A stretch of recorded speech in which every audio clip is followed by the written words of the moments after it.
In this mini lecture, we're going to look at different forms of business ownership. Forms of business ownership are important in terms of liability, so whether the individual or the company is responsible for liability, debts, accidents, etc. And then the other piece, a lot of times, is really looking at tax structures. Now, this only applies to, this doesn't always apply to everybody. For example, if you're a not-for-profit business, taxes don't apply. Or if you're a business that is located in a tribal nation, then you wouldn't have these tax implications. So let's go ahead and get started. So there's some basic forms of business ownership. The first is a sole proprietorship. This is really common for very small businesses where you have one owner who manages the company. So for example, if you make jewelry and you sell it at craft fairs or online, you would probably be a sole proprietor.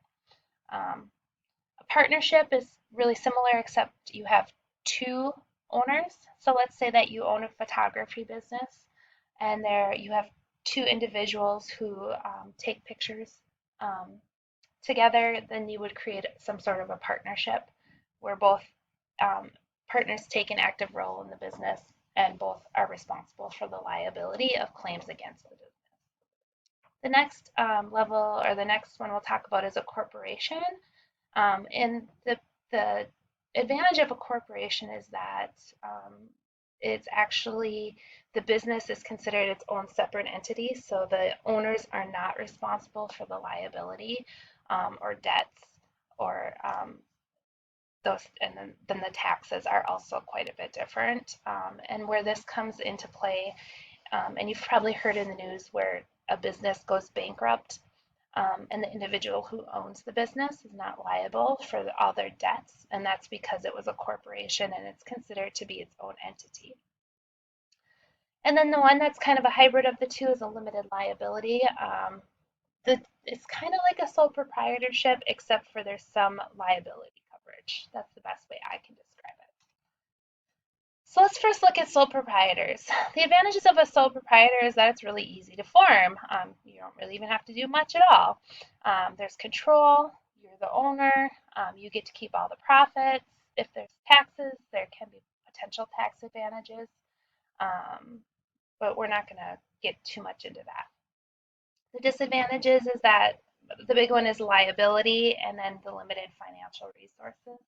Although the SBA has some great programs for sole proprietors as well, the Small Business Administration for loans and so forth.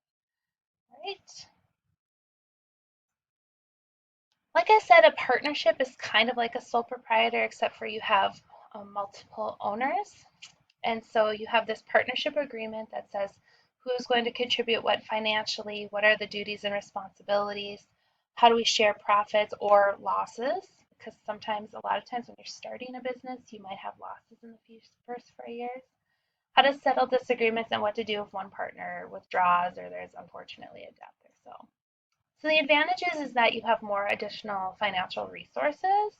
You're sharing responsibilities. Hopefully you have multiple people with complementary skills, so you'll be even better.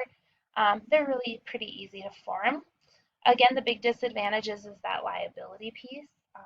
And then again, the potential for disagreements or people withdrawing from the partnership. You can have a limited liability partnership, and this is where you have multiple owners, but one owner is primarily in charge and manages the company, kind of like the other partners are, I don't want to say silent, but they're not as involved. And so in a limited partnership, you have at least one partner who manages the company and accepts the liability piece, and the other partners give up the right to actively manage the company in exchange for that limited liability. Next, we'll talk about corporations. The one you probably hear about the most is a C Corp. And so again, in a corporation, you file for this business entity to actually become its own thing. So it offers a lot of liabilities to the owner as well as to any stockholders. And so let's say that you're a company and you're doing business and you're getting bigger and bigger and bigger. Let's say you sell wild rice. And you're selling more and more and more, and you're getting more investors, it might make sense to become a corporation. um, because then that wild rice company is its own entity, and you as the individual are no longer liable for debts. And if somebody gets hurt on your property, or you have an employee who gets injured, or lawsuits, etc., it's actually the company. So if you've ever seen an individual, and you see this in the news sometimes, where you'll hear that this company filed bankruptcy, and the owner is not responsible for the debts of that company because the company is its own thing. And so that's the big piece, is that limited liability. You also have the option to have stockholders and investors. Um, However, C Corp must have a board of directors which oversees the top management. So board of directors are elected by stockholders. They oversee the operation of the company to protect its interests. It almost works as a checks and a balance. And then they appoint the chief executive officer and all the other top officers in what we like to call the C-suite. So everybody with like the chief information officer, the chief marketing officer, the chief financial officer, etc. Everybody, the top executives. So the biggest benefit is the limited liability of the corporation. It also becomes a more permanent structure, and it allows the ability to raise money. However, it can be very expensive and complex to form and operate, and it can look different in different states. There's also, if you, there's also the tax structure looks a lot different. So they talk about double taxation. So if you own a corporation and you pay taxes, you will pay your income tax on your salary, and you will pay taxes on what the corporation makes. There are also another type of corporation called an S Corp, and an S Corp is usually for smaller businesses or medium-sized businesses. And it has a few more restrictions, but it also it provides that limited liability, or that liability protection, but there are some other tax advantages. So, for example, my father is a contractor, and he hit a point in his business where it made sense for him to incorporate. But because he's not a large business and he doesn't have a lot of employees, it makes sense for somebody like that to maybe be an S Corp instead of a C Corp.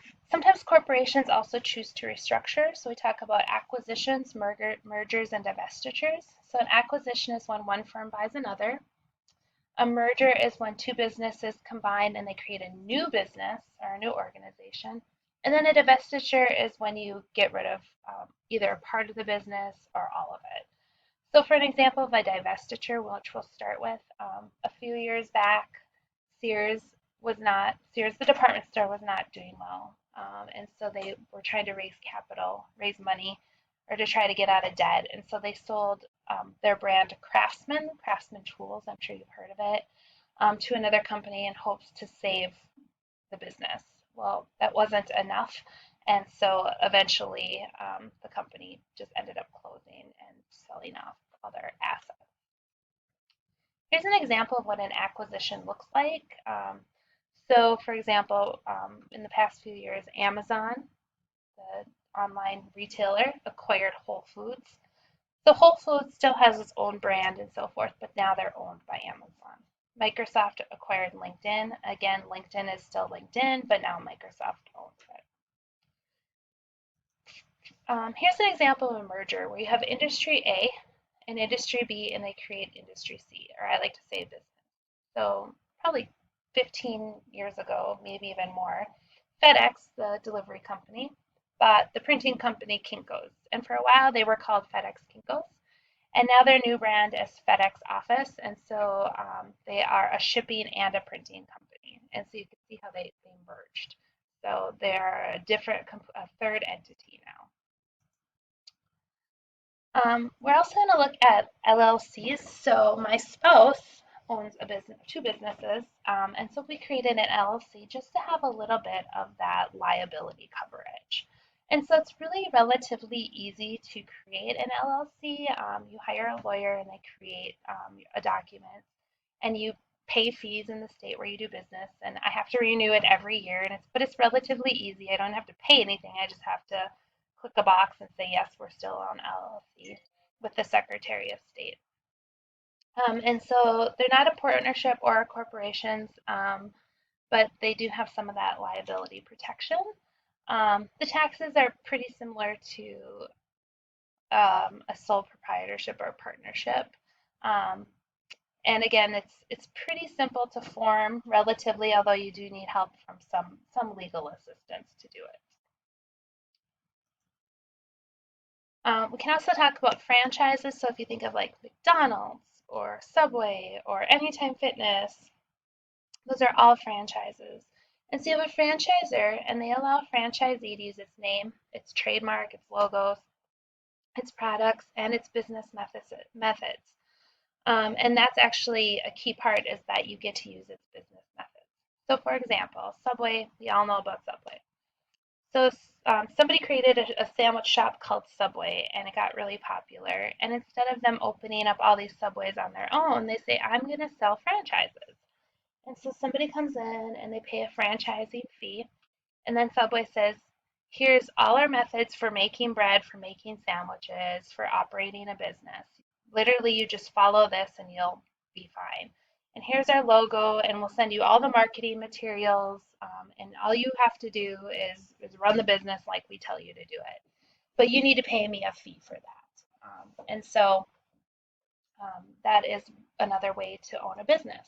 The advantages is that there's less risk and you get a lot of training from the corporate office and the brand recognition, but it can be costly to buy a franchise, and you don't have a lot of control. I mean, you control your business, but you don't have a lot of input on how the business is run because the franchise tells you how to do that. And then lastly, I just wanted to talk about nonprofits or not-for-profit businesses. So not-for-profit businesses are usually for some sort of a cause or welfare. And so there's tax exemptions, and then there's limited liability. Um, and but you can't have stockholders, and you can't distribute dividends, and you can't contribute funds to political campaigns. And so we see a lot of not-for-profits. Like the United Way would be a not-for-profit, or a school is a not-for-profit because they're providing some service that is for the good of people.